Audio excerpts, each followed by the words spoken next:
오늘은 장애인 주일이어서 특별히 장애 특강을 좀 준비했습니다. 일정 부분은 한번 저희가 좀 소개한 부분도 있지만 실은 좀 더 업그레이드가 됐고요. 그리고 우리 안에 좀 잘 이것이 인식될 때 또 우리가 장애인을 바라보는 귀한 시야가 생길 수가 있는데, 발달장애인 부모님들 상담할 때 보면요, 장애를 처음에 진단 어디서 받죠, 여러분? 병원에서 받잖아요. 그러니까 정상, 비정상으로 딱 얘기를 하면서 이 정상인이 되기 위한 과정을 병원에서 설명을 받아요. 그러니까 부모님 입장에서는 너무 이제 크게 놀라는 거죠. 화들짝 놀라게 됩니다. 그러면서 어떻게 하면 우리 아이가 정상인이 될 수 있을까? 그 여정 가운데 이제 살아가는 거예요. 근데 어떠한 분들은 그렇게 평생 사시는 분들도 있고, 어떠한 분들은 그 가운데 이제 자포자기하게 되는 경우들도 있는데, 실은 가장 건강한 건요, 정상 비정상이 아니라 장애인 비장애인으로 생각을 하고, 여러분 IQ가 130이 넘는 좋은 분들 있잖아요. 이분들을 뭐 멘사가 되기도 하고, 황성림 사 혹시 IQ가 네, 제가 한 120면 나오더라고요. 일반적으로는 뭐 100에서 90에서 한 120 정도가 그냥 일반적인 거고, 그리고 지금 좀 헷갈리는데 80에서 70이 경계성 장애, 70 이하가 발달 장애인이에요. 근데 멘사인 분들이 일반적인 분들에게 장애인이라고 안 부르잖아요, 실은. 약간 IQ가 낮은 사람도 있고 높은 사람도 있고 평균적인 사람도 있는 거예요. 근데 그러한 부분에 대한 인식이 이제 우리나라에서는 굉장히 적절한 표현이 좀 후졌다 그런 인식이 너무 낮은 거예요. 그러니까 큰일 난 걸로만 생각을 하게 되고, IQ가 좀 낮은 우리 아이와 함께 살아가는 거에 살지 못하고 어떻게 하면 높아질 수 있을까에 대한 인생을 계속 살아가게 됩니다. 그 이유가 이 시대가 이 장애인에 대한 차별적, 편견적 시야를 바라보면서 끊임없이 말하기 때문에 그것으로부터 벗어나고 싶은 거예요. 그래서 저희 주신교회도 또 뭐 서초 장애인 부모연대 가서 구청장도 만나고 얘기도 하고, 뭐 이 나라를 바꾸는 부분에 대해서도 열심히 해야 되는 부분이 있겠죠. 근데 이 나라 언제 바꿉니까? 그러니까 나라는 못 바꿔도 제일 중요한 거, 우리 아이들이 가장 많이 있는 곳, 그게 어디냐면 가정에서만 바뀌어도 괜찮습니다. 가족, 또 함께하는 교회, 뭐 치료실은 그래도 좀 괜찮죠.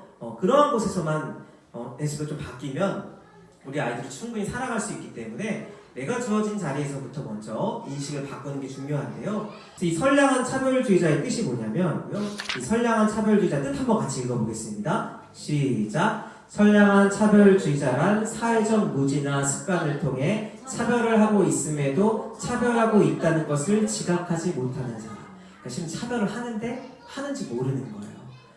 우리가 어렸을 때 즐겁게 봤던 코미디 프로에 나오는 가장 저도 제일 좋아하고 신나게 웃었던 그 프로그램 중에 하나가 봉숭아 학당이에요. 맹구, 그리고 영구 없다, 영구와 땡치기, 뭐 오서방, 빠꾸, 뭐 등등등. 근데 실은 이 모든 캐릭터들이 발달장애인입니다. 발달장애인들이 하는 행동들이죠. 근데 어느 순간부터 이런 걸 재미없어 하는 사람들이 생겼어요. 그래서 우차사랑 개그 콘서트가 망했는지는 모르겠어요. 근데 댓글도 많이 달렸다고는 하더라고요. 재미없다. 외국인 노동자 따라하는 게 뭐가 재밌냐. 그들이 얼마나 힘들게 살아가고 있는데. 그러면서 인식이 바뀌는 거예요. 생각이 바뀌면서 내가 이런 부분에서 차별하는 게 있었구나. 근데 이 차별이 선량한 차별주의자라고 쓴 게 몰랐기 때문에 그런 거예요. 알고 보니까 가족 중에 장애인 가족이 생기고 나서 보니까 이렇게 하는 게 즐거운 게 아니구나. 이제 깨닫기 시작하는 거죠. 그래서 이러한 것들을 뭐라고 하냐면 장애 감수성이라고 합니다. 장애 인권 감수성이라는 표현도 하죠. 장애 감수성. 장애인이 겪는 차별에 민감하게 인식하고 하는 태도예요. 그래서 오늘은요, 이 세상에서 바라보는 장애의 관점에 대한 거, 그리고 성경에서 말하는 장애의 관점에 대한 부분을 우리가 간단하게 같이 좀 나누도록 하겠습니다. 세상에서 말하는 첫 번째 모델은 개별적 모델이에요. 그리고 치료적 모델이라고 합니다. 장애를 볼 때 기본적으로 이게 전통적인 모델이에요. 기본적으로 모든 사람이 갖고 있죠. 장애는 개인의 기능적 한계다. 그러니까 뭔가 부족하다. 모자라고 부족하다. 예. 그래서 의료적 접근을 가져서 치료해야 된다는 거예요. 그래서 옛날에 다큐멘터리나 이런 거 보면은 뭐 장애는 극복해야 된다. 장애를 앓고 있다. 이게 다 잘못된 표현인데요. 장애에 대한 부정적인 시야를 이제 주게 되는 것입니다. 그래서 대표적인 게 정상인, 비정상인을 표현하죠. 근데 이제 장애 감수성이 있는 분들은요, 장애인, 비장애인. 선진국에서는요, 저는 이게 처음에 좀 와닿진 않았는데 예비장애인이라는 표현까지도 쓰더라고요. 굉장한 배려 언어죠. 예비장애인이라는 이유는 뭐냐면, 제가 이번에 그 서초구에서 하는 모임에 갔더니 대부분 어르신이세요. 그러니까 나이가 들면서 장애가 오는 거예요. 나중에 다 흙으로 갑니다. 그러니까 안 오는 게 아니라 다 올 수 있기 때문에 예비장애인이라는 표현도 제법 선진국에서 많이 씁니다. 근데 우리가 생각할 때 정상인, 비정상인 할 때 이 정상의 단어를 생각해야 되는데, 정상화된 사회라는 정상은 다양성이 존중되는 통합사회를 정상이라고 얘기해요. 뛰어난 사람만 모여있는 사회를 말하는 게 아닙니다. 근데 정상인 할 때 이 정상인은 뭐 평균을 말하는 건지, 정말 IQ 90에서 120을 말하는 건지, 다수를 말하는 건지, 표준을 말하는 건지 합의되지 않은 단어를 계속 쓰고 있는 거예요, 실은.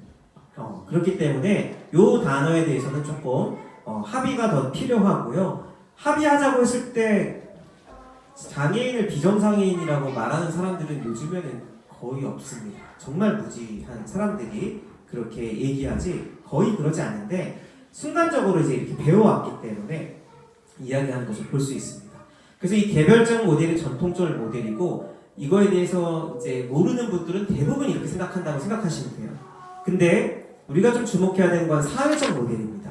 이것은 환경적 모델이라고도 하고요. 같이 아랫부분 한번 읽어보겠습니다. 시작! 장애는 사회적 장벽으로 인해 경험되는 현실이며 이러한 경험을 겪는 존재가 바로 장애인이다. 그러니까 환경이 조성되지 않아서 겪는 장애가 훨씬 더 크고, 더 중요한 거는 환경이 갖춰진다면 개인적인 장애에 대한 부분은 최소화되거나 없어질 수 있다. 이것이 이제 사회복지적 관점이기도 하고 더 건강한 관점으로 요즘에 보고 있습니다. 여러분 주식기회를 고를 때 여러분 다 알다시피 기도해 주셔서 여기 왔는데 정말 100군데 갔어요. 엘리베이터 없고, 엘리베이터가 있는데도 계단이 있어요. 계단이 좀 올라간 다음에 그 다음에 엘리베이터가 있고, 동현 아파트도 그렇게 돼 있죠. 계단이 좀 있고 엘리베이터가 그 다음에 있고, 또 올라간 다음에 화장실 갈 때도 턱이 있고, 그러다 보니까 다 못 들어가요. 그리고 장애인이 온다니까 또 싫어하고, 교회가 온다니까 싫어하는 거예요. 그래서 결국은 이 신도시 미래로 온 거죠. 미래의 신도시는 그러한 부분에 대해서 이제 법적으로나 그러한 부분들을 보장해주면서 살아갈 수 있는 도시로 만든 거죠. 여러분 이 교회는 7층에 있는데요. 7층에 올 때 만약에 엘리베이터가 없었다고 생각해 봅시다. 그럼 지체장애인은 여기까지 어떻게 올까요? 장정이 4명이 업고 와야 돼요. 그러니까 장애가 극대화되는 거죠. 근데 엘리베이터가 있고 휠체어가 있습니다. 조금 느려도 그냥 버튼 누르고 올라오면 똑같이 올라올 수 있는 거예요. 이것을 이제 환경적 모델로 얘기하는 거예요. 그래서 우리가 살아가는 사회에 이러한 환경을 조성해서 함께 살아갈 수 있는 사회를 만들어야 된다.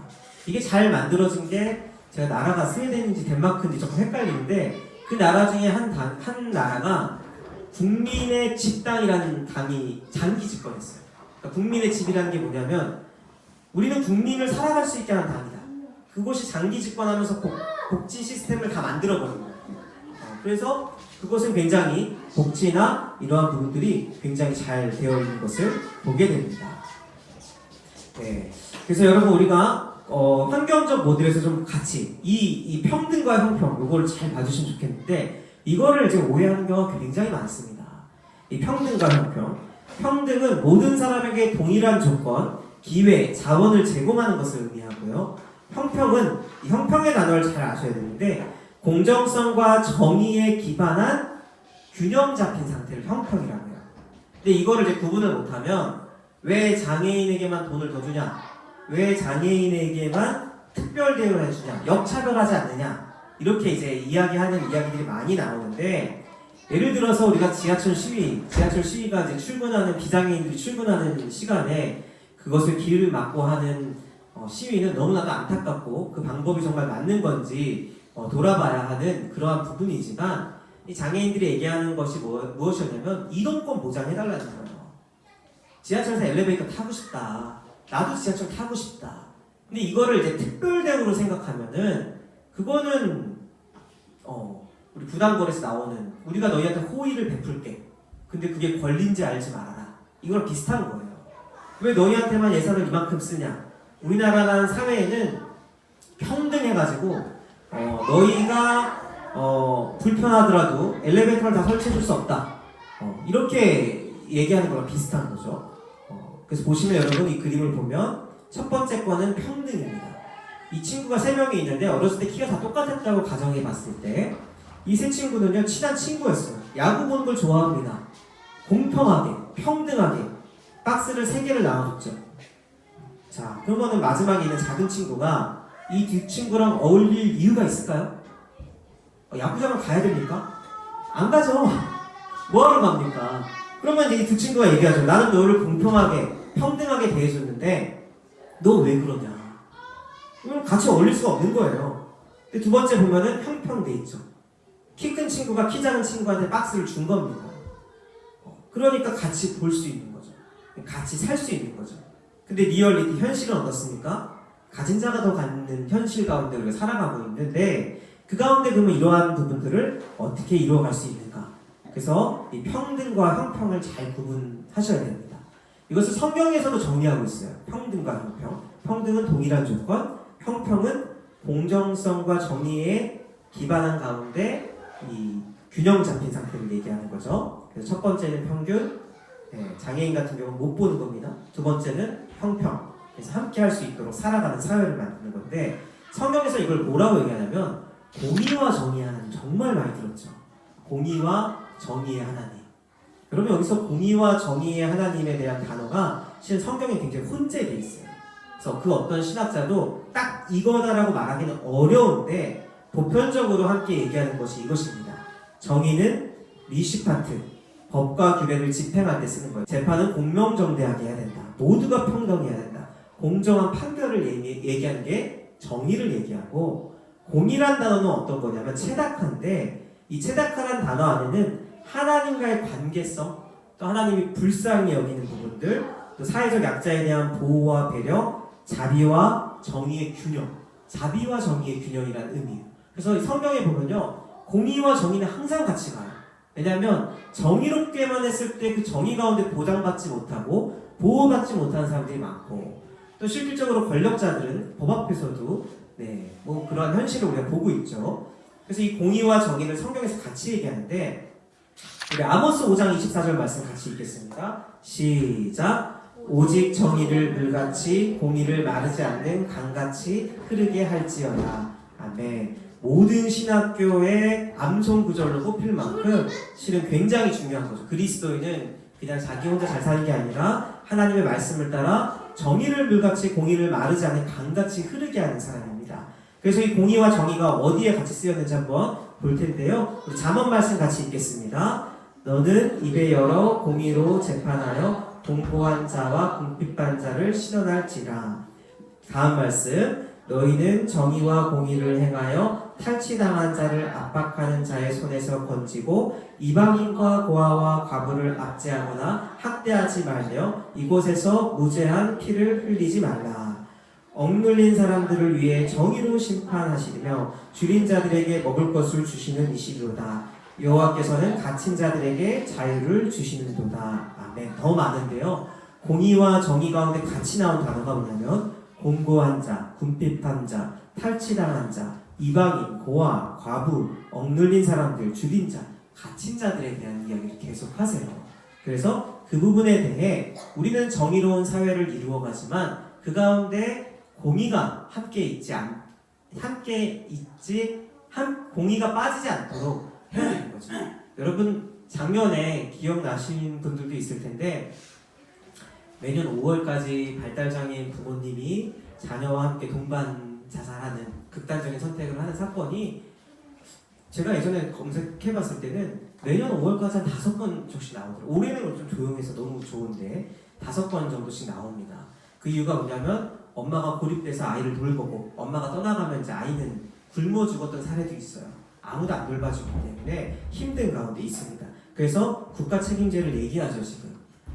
한 대표는 이제 국가 책임제 하겠다고 하시는 분도 있어서 좋은 소식도 좀 들리는 것 같은데 그 국가 책임제를 하기까지 치매는 금방 됐어요. 그 이유가 뭐냐면 인원이 많아요. 고령화돼서 치매 환자 인원이 많기 때문에 예산을 쓰는데 별 문제가 안 되지만 발달장애 같은 경우는 그래도 소수기 때문에 이제는 많아지고 있죠. 많아지고 있기 때문에 되는 걸 수도 있어요. 사회적 논리에 따라서 이제 5%, 10%까지도 보니까. 그래서 그 약자들에게 이만큼 예산을 쓰는 것은 정치적으로도 도움이 되지 않기 때문에 몇 년간 데모를 해도 쉽지 않은 상황 가운데 있는 것을 보게 됩니다. 그 동반 자살했던 한 부모님이 작년에 재판 판결이 났는데 그 판결이 이전 같은 경우는 동일한 사건인데 약간 배경과 상황은 좀 달라요. 조금은 개인 사정이 있으니까. 근데 예전에 그렇다고 부모가 자녀의 목숨을 함부로 할 수 있느냐 해서 12년형이 떨어진 적도 있고 4년, 5년이 떨어진 적도 있는데 작년에 이제 재판관이 한 말이에요. 제가 한 말이 아니라 집행유예가 나왔어요. 동일한 이러한 사건이 사회적으로 반복됨에도 불구하고 이것을 사회적으로 책임지지 않고 개인적 책임으로 돌린 데는 한계가 있다. 그래서 집행유예가 나왔죠. 그러니까 이제 세상의 관점도 바뀌기 좀 시작하는 거죠. 외국에서 한 사례에서는 정의를 이루기 위해서 그래도 살인을 했기 때문에 어떤 사람이 이제 뭐 이렇게 빵이나 이런 걸 훔쳤습니다. 그래서 빵을 훔친 건 잘못한 거니까 똑같이 다른 사람들과 똑같이 벌금형을 내렸는데 사연을 들어보니까 이제 굶어서 너무 굶고 있는 자녀들 사회적으로 이제 방치된 곳에 계신 분이더라고요. 그래서 재판관이 정의를 이루기 위해서 동일하게 벌금을 물어놓고 그 가운데 뭐 정확히는 기억이 안 나는데 예를 들어서 벌금이 100만 원이라고 한다면 그 다음에 끝난 다음에 내가 100만 원을 같이 함께 하고 싶습니다. 또 여기 계신 분들도 함께 하실 수 있는 분들은 함께 고립된 사람을 위해서 도와줬으면 좋겠습니다. 그래서 한 5배 이상의 그러니까 정의를 이뤘는데 거기에 공의가 같이 들어간 거죠. 그래서 예수님 성경에서 말하는 정의와 공의가 이러한 부분입니다. 같이 살아갈 수 있는 사회를 만드는 것이죠. 그래서 장애와 무능의 차이가 있는데요. 장애는 시력, 청력, 기동력, 정신력 등의 상실 내지는 저와 관련되지만 주변의 사회가 정서적, 감각적, 인지적 혹은 건축적 그러니까 환경의 장애를 만들 때 그 장애는 장애가 아니라 무능이 된다는 거예요. 무능한 사람. 그러니까 환경에서 받쳐주면 함께 살아갈 수 있는 사람이 되고 환경에서 간과했을 때 무능한 존재, 집에만 있어야 하는 존재가 된다는 것입니다. 같이 한번 읽어보겠습니다. 시작! 현대사회가 어떤 사상에 의하여 움직이고 있는가를 생각해보라. 실용주의, 기능주의, 편리주의, 소비주의, 생산성 중심의 자본주의, 쾌락주의, 양육방식의 경쟁주의에 매여 있다. 이러한 사상으로 사람의 가치관이 바뀌었다. 이러한 가치관으로 볼 때 장애인은 무능한 자가 되었다. 제가 굉장히 많이 한 얘기예요. 어렸을 때 동화책 볼 때는 강자가 약자를 도와주는 거야. 근데 사회에 나가보니까 약자가 이용만 당해요. 점점. 옛날보다 더 심해진 건 확실합니다. 근데 그 이유가 뭐냐면 이 시대의 키워드들이 있어요. 실용주의, 편리한 거, 기능, 또 뭐 소비주의, 생산 중심의 자본주의 이걸 무시할 수는 없습니다. 이게 우리 시대의 키워드이기 때문에 무시할 수는 없고요. 그렇지만 이거에 따라 그저 빨려가 들어가는 것은 그리스도인이 아니겠죠. 쾌락주의, 경쟁주의 여러분 이러한 키워드 안에서는 학교에서 우리 아이들이 왜 그 학교에 있기가 힘듭니까? 이러한 키워드로 인하여 다 이제 명문대 가기 위한 교육을 한다면 장애인 아이들이 있으면 방해죠. 말 그대로 방해입니다. 시끄럽게 하니까. 근데 그러한 키워드로 있을 때 가능한 건데 그런 키워드 가운데 살아가면 장애인은 무능한 자가 된다. 그래서 내가 그들을 어떻게 바라보고 나는 어떻게 살아갈지는 우리의 선택이겠죠. 그래서 저는 이제 그러한 부분에서 이러한 부분들을 간과한 건 안 되죠. 우리 시대적 정신이니까. 하지만 조심할 부분들이 또 있다는 것입니다. 그리고 뭐 편리주의만 간단히 얘기하면 장애인만 무능한 자 됐습니까? 편리주의 AI가 들어오면서 세계 1등이었던 이세돌이 바둑고 만졌죠. 이 설교로 나왔죠. 바둑은 아름다운 거였는데 확률 게임이 됐고 모든 제자들이 이세돌에게 안 배우고 알파고한테 기보를 배우면서 그만두게 됐죠. 장애인뿐만이 아니죠. 네. 우리 주신교회 마인드기도 합니다. 같이 읽겠습니다. 시작. 혼자 못하면 함께하면 되고 빨리 못하면 순간에 충실하면 되고 같이 있으면 그런 거 큰 문제가 아니야. 그리고 물론 혼자 할 수 없어요. 이렇게 할 수 있게끔 재정적으로 도와주시는 분들도 있고 기도해 주시는 분들도 있는데 그렇게 하나님 나라를 이루어가는 것입니다. 장애에 대한 패러다임이 바뀌었는데요. 개인적 요인에서 환경적 요인으로 바뀌었어요. 저희가 PPT로만 봤지만 여기 자세한 강의 안에 보시면요. 세계보건기구 WHO가 1980년 제가 태어났을 때 개별적 관점으로 정의를 내렸는데 2001년도부터는 계속 환경적 관점에 대하여 중점에 둬야 되는 것을 계속 권고하고 있어요. 나라마다. 우리나라는 법적으로는 개별적 관점만 갖고 있어요. 법적 보장을 못 받는 거죠. 근데 이 환경적 관점에 대한 시야를 선진국들은 이미 갖고 법으로 개정하는 경우도 있습니다. 그래서 이러한 분위기로 추세를 갖고 있다는 것을 기억해 주시면 좋겠습니다. 여러분, 종교적인 관점에서 대부분 장애는요, 전생이나 현생의 뭔가 업보 때문에 잘못한 거에 대한 죄의 대가로 보는 경우가 대부분입니다. 인류학자들이 말하는 관점이 주로 이 5가지예요. 윤리적 관점, 윤회사상이라고 하죠.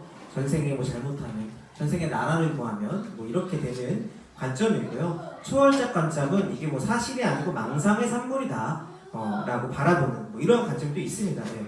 속명론적 관점은 운명이니까 그냥 받아들여라. 이원론적 관점은 이 세상이 완전하지가 않은데 빛과 어둠이 충돌하고 있는데 그 충돌 가운데 느끼게 되는 희생자가 장애인이다. 고통받는 사람이다. 그렇게 또 보는 거고요. 세속적 관점은 그냥 일종의 소음 같은 거다. 우연이다. 이러한 관점으로 보고 있습니다.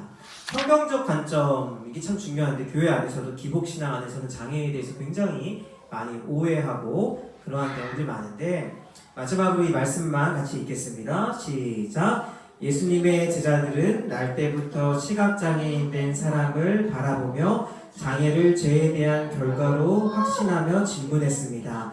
하지만 예수님께서는 죄의 결과가 아니라 하나님이 하시고자 하는 일이 있다고 말씀하십니다.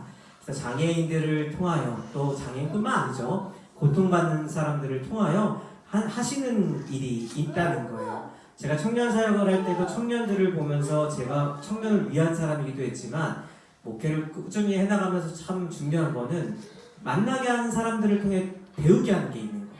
어저께 우리 주신교회 동역자 모임을 하는데 한 청년이 저한테 장문에 카톡이 왔어요. 그게 뭐냐면 어린아이인 주은이를 돌봐주다가 본인이 감동받은 걸 보내줬어요. 그게 뭐냐면 어저께 로이라는 아이가 왔는데 로이라는 아이가 머리핀을 주은이한테 주면서 언니도 해봐 이렇게 얘기했대요. 그래서 하고 나서 주은이가 로이한테 어때? 그랬더니 그 로이가 다 3살이거든요. 3살인가 4살 그 정도인데 안 예쁘다 이랬나 봐요. 장난으로. 근데 주은이가 안 예뻐도 로이 건데 로이가 하니까 참 예뻐서 난 좋아 이렇게 얘기를 한 거예요.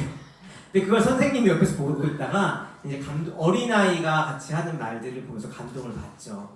실제로 어린아이들을 우리가 돌보기도 하지만 어린아이를 통해서 또 배우고 그때를 경험하고 또 생각해보는 것들을 하나님은 계속 우리에게 주십니다. 그래서 하나님이 하시고자 하는 일을 꿈꾸며 우리가 또 이 자리까지, 이 교회까지 오게 되었는데 이것이 성경적 관점. 대부분 교회에서 만나는 권사님이나 또 오래 기도해 주셨던 분들 중에도 동정의 관점 정도를 갖고 계신 경우도 많아요.